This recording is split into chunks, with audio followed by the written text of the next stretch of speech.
It was the middle of winter, when the broad flakes of snow were falling around, that the queen of a country many thousand miles off sat working at her window. The frame of the window was made of fine black ebony, and as she sat looking out upon the snow, she pricked her finger, and 3 drops of blood fell upon it. Then she gazed thoughtfully upon the red drops that sprinkled the white snow, and said, "Would that my little daughter may be as white as that snow, as red as that blood, and as black as this ebony window frame." And so the little girl really did grow up.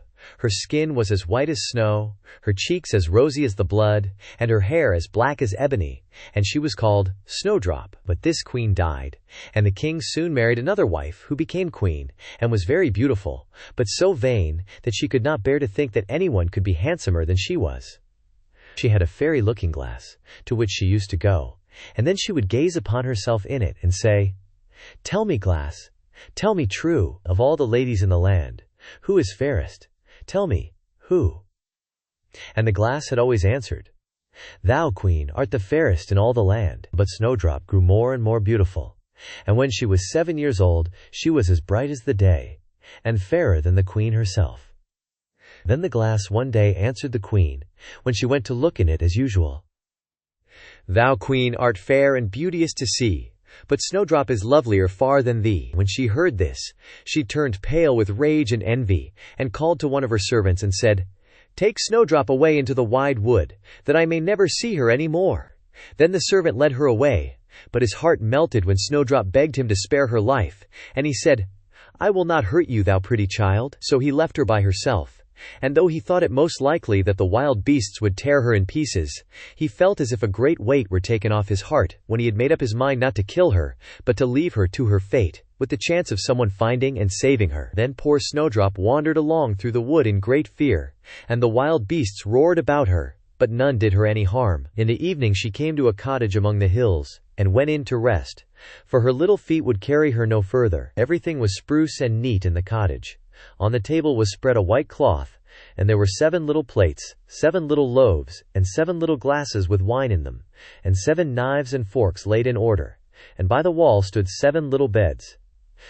As she was very hungry, she picked a little piece of each loaf, and drank a very little wine out of each glass, and after that she thought she would lie down and rest.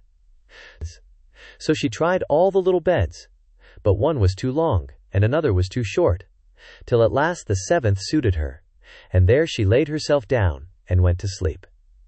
By and by, in came the masters of the cottage. Now they were 7 little dwarfs, that lived among the mountains, and dug and searched for gold. They lighted up their 7 lamps, and saw at once that all was not right.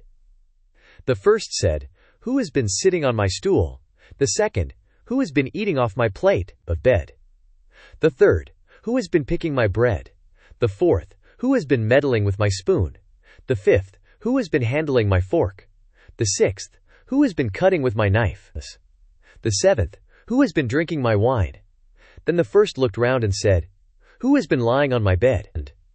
And the rest came running to him, and everyone cried out that somebody had been upon his bed. But the 7th saw Snowdrop, and called all his brethren to come and see her. And they cried out with wonder and astonishment, and brought their lamps to look at her, and said, "Good heavens! What a lovely child she is!" And they were very glad to see her, and took care not to wake her. And the 7th dwarf slept an hour with each of the other dwarfs in turn, till the night was gone. In the morning Snowdrop told them all her story, and they pitied her, and said if she would keep all things in order, and cook and wash and knit and spin for them, she might stay where she was, and they would take good care of her. Then they went out all day long to their work, seeking for gold and silver in the mountains.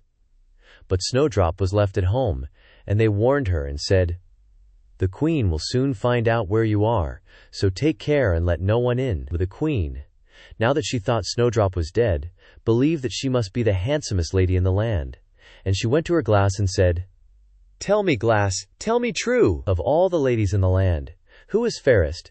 Tell me who?" And the glass answered, "Thou, queen, art the fairest in all this land. But over the hills, in the greenwood shade, where the 7 dwarfs their dwelling have made, there Snowdrop is hiding her head, and she is lovelier far, O queen, than thee." Then the queen was very much frightened, for she knew that the glass always spoke the truth, and was sure that the servant had betrayed her.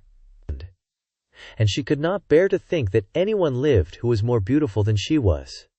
So she dressed herself up as an old peddler, and went her way over the hills, to the place where the dwarfs dwelt. Then she knocked at the door, and cried, "Fine wares to sell." Snowdrop looked out at the window and said, "Good day, good woman, what have you to sell?" "Good wares, fine wares," said she, "laces and bobbins of all colors. I will let the old lady in. She seems to be a very good sort of body," thought Snowdrop, as she ran down and unbolted the door. "Bless me," said the old woman, "how badly your stays are laced. Let me lace them up with one of my nice new laces." Snowdrop did not dream of any mischief, so she stood before the old woman, but she set to work so nimbly, and pulled the lace so tight, that Snowdrop's breath was stopped, and she fell down as if she were dead. "There's an end to all thy beauty," said the spiteful queen, and went away home. In the evening the 7 dwarfs came home, and I need not say how grieved they were to see their faithful Snowdrop stretched out upon the ground, as if she was quite dead. However, they lifted her up, and when they found what ailed her, they cut the lace, and in a little time she began to breathe, and very soon came to life again. Then they said, "The old woman was the queen herself. Take care another time, and let no one in when we are away." When the queen got home, she went straight to her glass, and spoke to it as before. But to her great grief it still said, "Thou, queen, art the fairest in all this land, but over the hills, in the greenwood shade, where the 7 dwarfs their dwelling have made, there Snowdrop is hiding her head, and she is lovelier far, O queen, than thee." Then the blood ran cold in her heart with spite and malice, to see that Snowdrop still lived, and she dressed herself up again, but in quite another dress from the one she wore before, and took with her a poisoned comb. When she reached the dwarf's cottage, she knocked at the door and cried, "Fine wares to sell." But Snowdrop said, "I dare not let anyone in." Then the queen said, "Only look at my beautiful combs," and gave her the poisoned one, and it looked so pretty that she took it up and put it into her hair to try it. But the moment it touched her head, the poison was so powerful that she fell down senseless. "There you may lie," said the queen, and went her way. But by good luck, the dwarfs came in very early that evening, and when they saw Snowdrop lying on the ground, they thought what had happened, and soon found the poisoned comb. And when they took it away, she got well, and told them all that had passed, and they warned her once more not to open the door to anyone. Meantime, the queen went home to her glass, and shook with rage when she read the very same answer as before. And she said, "Snowdrop shall die, if it costs me my life." So she went by herself into her chamber, and got ready a poisoned apple. The outside looked very rosy and tempting, but whoever tasted it was sure to die. Then she dressed herself up as a peasant's wife, and traveled over the hills to the dwarf's cottage, and knocked at the door. But Snowdrop put her head out of the window and said, "I dare not let anyone in, for the dwarfs have told me not." "Do as you please," said the old woman, "but at any rate take this pretty apple. I will give it you." "No," said Snowdrop, "I dare not take it." "You silly girl," answered the other, "what are you afraid of? Do you think it is poisoned? Come, do you eat one part, and I will eat the other." Now the apple was so made up that one side was good, though the other side was poisoned. Then Snowdrop was much tempted to taste, for the apple looked so very nice, and when she saw the old woman eat, she could wait no longer. But she had scarcely put the piece into her mouth, when she fell down dead upon the ground. "This time nothing will save thee," said the queen, and she went home to her glass, and at last it said, "Thou, queen, art the fairest of all the fair." And then her wicked heart was glad, and as happy as such a heart could be. When evening came, and the dwarfs had gone home, they found Snowdrop lying on the ground. No breath came from her lips, and they were afraid that she was quite dead. They lifted her up, and combed her hair, and washed her face with wine and water. But all was in vain, for the little girl seemed quite dead. So they laid her down upon a bier, and all 7 watched and bewailed her 3 whole days. And then they thought they would bury her, but her cheeks were still rosy, and her face looked just as it did while she was alive. So they said, "We will never bury her in the cold ground." And they made a coffin of glass, so that they might still look at her, and wrote upon it in golden letters what her name was, and that she was a king's daughter. And the coffin was set among the hills, And one of the dwarfs always sat by it and watched. And the birds of the air came too, and bemoaned Snowdrop. And first of all came an owl, and then a raven, and at last a dove, and sat by her side. And thus Snowdrop lay for a long, long time, and still only looked as though she was asleep. For she was even now as white as snow, and as red as blood, and as black as ebony. At last a prince came and called at the dwarf's house, and he saw Snowdrop, and read what was written in golden letters. Then he offered the dwarfs money, and prayed and besought them to let him take her away. But they said, "We will not part with her for all the gold in the world." At last, however, they had pity on him, and gave him the coffin.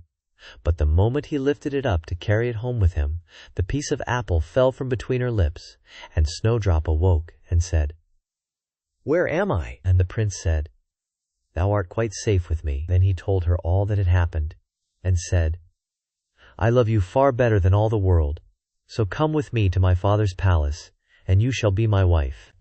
And Snowdrop consented, and went home with the prince, and everything was got ready with great pomp and splendor for their wedding. To the feast was asked, among the rest, Snowdrop's old enemy the queen, and as she was dressing herself in fine rich clothes, she looked in the glass and said, "Tell me, glass, tell me true, of all the ladies in the land, who is fairest? Tell me who." And the glass answered, "Thou, lady, art loveliest here, I ween, but lovelier far is the new-made queen." When she heard this, she started with rage, but her envy and curiosity were so great that she could not help setting out to see the bride. And when she got there, and saw that it was no other than Snowdrop, who, as she thought, had been dead a long while, she choked with rage, and fell down and died. But Snowdrop and the prince lived and reigned happily over that land many, many years, and sometimes they went up into the mountains, and paid a visit to the little dwarfs, who had been so kind to Snowdrop in her time of need.